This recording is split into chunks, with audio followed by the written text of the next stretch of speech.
की मेखों को ठोक दिया तुम्हारे लिए। व खलक़नाकुम अज़वाजा, और मैंने तुम्हारे लिए जोड़ा बनाया, मतलब मर्द को औरत के लिए और औरत को मर्द के लिए सहारा बनाया, निकाह कर। आगे फरमाता वजअलना अल-लैला लिबासा, और मैंने रात को तुम्हारे लिए आराम बनाया। रात को तुम्हारे लिए यानी बहुत सारे जायज काम ऐसे हैं कि जो दिन में नहीं हो सकते तो रात में करो, पर्दा बनाया। वजअलना नौमकुम सुबाता, और मैंने नींद को तुम्हारे लिए आराम बनाया। नींद अल्लाह की कितनी बड़ी नेमत है, ये तो उससे पूछो कि जिसको नींद ही नहीं आती, किसी बीमारी में।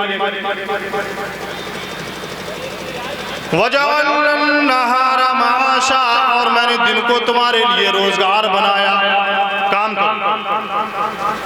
वबनैना फौककुम सबअन शिदादा, और मैंने आसमान को तुम्हारे लिए सामियाना बनाया। सबको हो सुभान अल्लाह। वजअलना सिराजन वहाजा, और मैंने रोशनी के लिए तुम्हारे लिए, रोशनी की खातिर तुम्हारे लिए सूरज को चिराग बनाया। वअंज़लना मिनल मुअस्सिराति माअन सज्जाजा, और मैंने तुम्हारे लिए आसमान से जोरदार बारिश को बरसाया। क्यों? लिनुख़रिज बिही हब्बन व नबाता, ताकि तुम जमीन से सब्जा उगा सको। व जन्नातिन अल्फाफा, और मैंने तुम्हारे लिए घने बाग बनाए। बहुत लंबी सूरत है ये, तो सब कुछ अल्लाह का है। मैं वहीं पर आता, सब कुछ अल्लाह का है।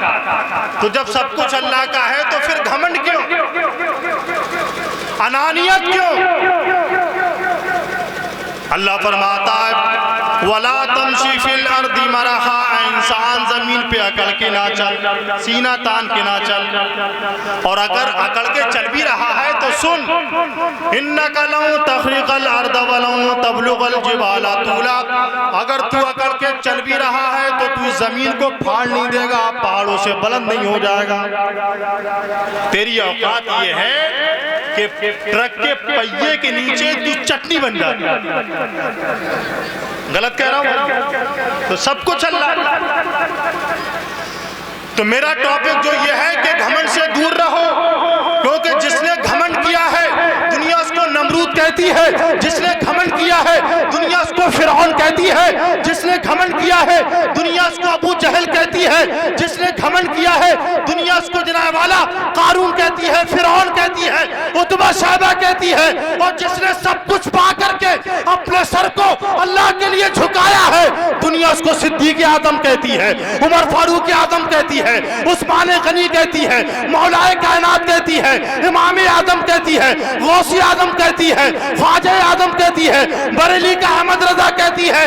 एक जुमला, जो घमंड करता है वो शैतान है, और जो सब कुछ पा करके अल्लाह के लिए अपने सर को झुकाता है वो सच्चा पक्का मुसलमान।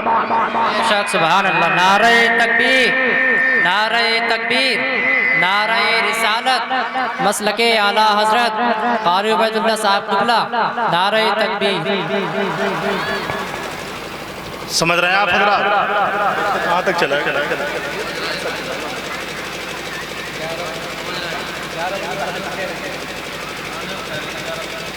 वक्त इजाजत नहीं दे रहा है।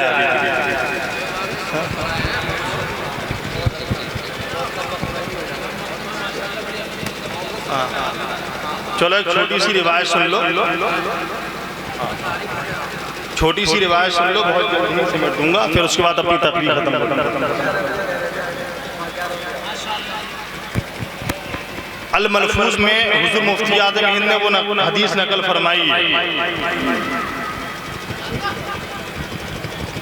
कि एक मरतबा हज़रत जिब्राईल अलैहिस्सलातु वस्सलाम सरकार की बारगाह में तशरीफ लाए और अर्ज करने लगे कि या रसूल अल्लाह, पिछली उम्मतों में एक शख्स ऐसा था कि उसने रब की खातिर अपना सब कुछ कुर्बान किया। उसने आबादियों को छोड़ करके, अपना घर बार छोड़ करके जंगल में पहुंच गया इबादत करने के लिए। और पिछली उम्मतों में ऐसा ही होता था, लोग राहिब बन जाते थे, लोग फारिग दुनिया हो जाते थे, दुनिया छोड़ करके बयाबान में पहुंच करके घास फूस खा करके अल्लाह की इबादत करते थे। लेकिन आज ऐसा नहीं है। अल्लाह के नबी फरमाती है अगर तुम्हारे पास वक्त है तो मस्जिद में जा करके नमाज का इंतजार कर लो। हजरत जिब्राईल अलैहिस्सलाम कहते हैं कि या रसूल अल्लाह, उसने आबादी को छोड़ दिया, जंगल में पहुंच करके वो इबादत करने लगा। अब जाहिर सी बात है जो शख्स और ऐसी जगह पहुंचा कि जहां पर इंसान का पहुंचना करीब करीब नामुमकिन है। अब जाहिर सी बात है कि इंसान अकेला है तो चुगली तो करेगा नहीं, गीबत तो करेगा नहीं, क्योंकि चुगली करने के लिए किसी और का भी तो होना जरूरी है। गीबत तो करेगा नहीं, गाली गिलौज तो करेगा नहीं, या पेड़ के सामने खड़े होकर बोले। यानी ऐसे गुनाह कि जिसका ताल्लुक जिस्म से होता है, वहां पर कोई दूसरा जिस्म है ही नहीं। तो ये शख्स जनाब वाला जंगल में पहुंच करके तस्बीह तहलील करने लगा, अल्लाह के लिए नमाज पढ़ने लगा। अगर सजदे में रहता तो काफी वक्त, कई कई घंटे लग जाते, रुकू करता तो काफी वक्त लग जाता, जिक्र अस्कार करता, और जब भूख लगती तो खाना नहीं खाता बल्कि घास फूस खा लेता। उसकी उम्र तकरीबन 400 साल हुई। कितनी? 400। अल्लाह ताला ने हजरत मलकुल मौत को भेजा, जितनी जिंदगी अल्लाह ने उसके मुकद्दर में लिखी थी वो पूरी हुई। अल्लाह ने हजरत मलकुल मौत को भेजा कि जाकर के उसकी रूह निकाल लो। हजरत मलकुल मौत आए, अल्लाह का पैगाम दिया तो उस बंदे ने कहा कि मेरी एक गुजारिश है मेरे परवरदिगार की बारगाह में। क्या? मेरी गुजारिश यह है कि मैं 2 रकत नमाज पढ़ने के लिए खड़ा हो जाता हूँ और जैसी दूसरी रकात के दूसरे सजदे में पहुंचूं तुम मेरी रूह निकाल लेना। ये रब की बारगाह में कहते हैं। तो अल्लाह ताला ने इजाजत दे दी कि ठीक है, इजाजत। इसने जो भी तयम्मुम किया हो, वुजू किया हो, आसपास में चश्मा रहा हो, इसने 2 रकत नमाज की नियत बांधी। दूसरी रकत के दूसरे सजदे में जैसी पहुंचा, हजरत मलकुल मौत ने उसकी रूह को निकाल लिया। अब आप हजरात देखें, रूह निकल गई, वहां पर इंसान नहीं है, दूर दूर तक इंसान का, आदमी का नाम निशान नहीं। हजरत मलकुल मौत कहते हैं कि या अल्लाह इसकी हिफाजत कौन करेगा? अल्लाह फरमाता ए मलकुल मौत, हम तुमसे जो कह रहे हैं वो करो, इसकी हिफाजत हम करेंगे, जिसको हम रखते हैं उसको कौन चख सकता है? हजरत मलकुल मौत कहते हैं वो बंदा सजदे में था, सजदे ही में रह गया। अब देखिए ये कहानी, ये किस्सा, ये रिवायत हजरत जिब्राईल अलैहिस्सलाम सरकार की बारगाह में पेश कर रहे हैं। कहते हैं कि या रसूल अल्लाह, कई सौ साल बीत चुके हैं और मेरा वहां से गुजर होता है तो उस बंदे को आज भी सजदे में देखता हूँ।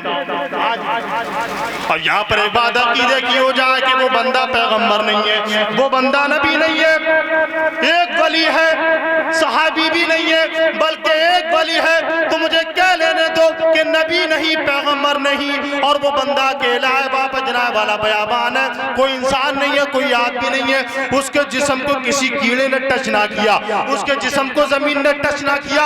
मुझे ये बताओ, जब वली के जिस्म को ये जमीन कुछ नहीं कह सकती तो मुस्तफा जान रहमत के जिस्म को ये जमीन क्या कुछ कह सकती?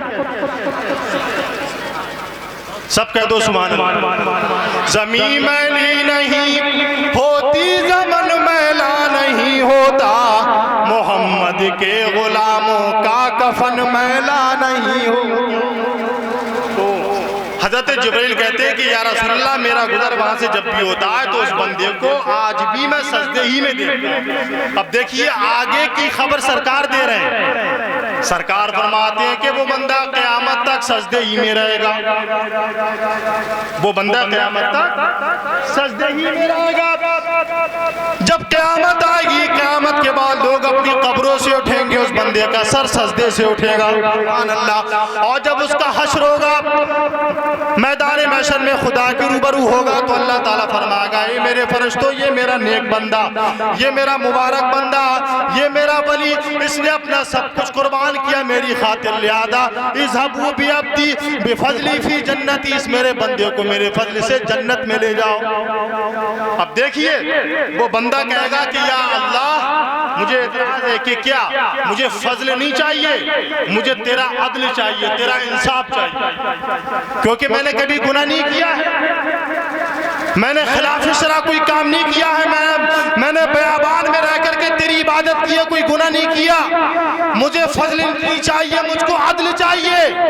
अल्लाह फरमाएगा ए मेरे फरिश्तों उस बंदों को रोको, उस बंदे को रोका जाएगा और अल्लाह ताला हुक्म देगा फरिश्तों को कि इसकी एक आंख निकालो, उसकी एक आंख निकाली जाएगी, तराजू लाया जाएगा।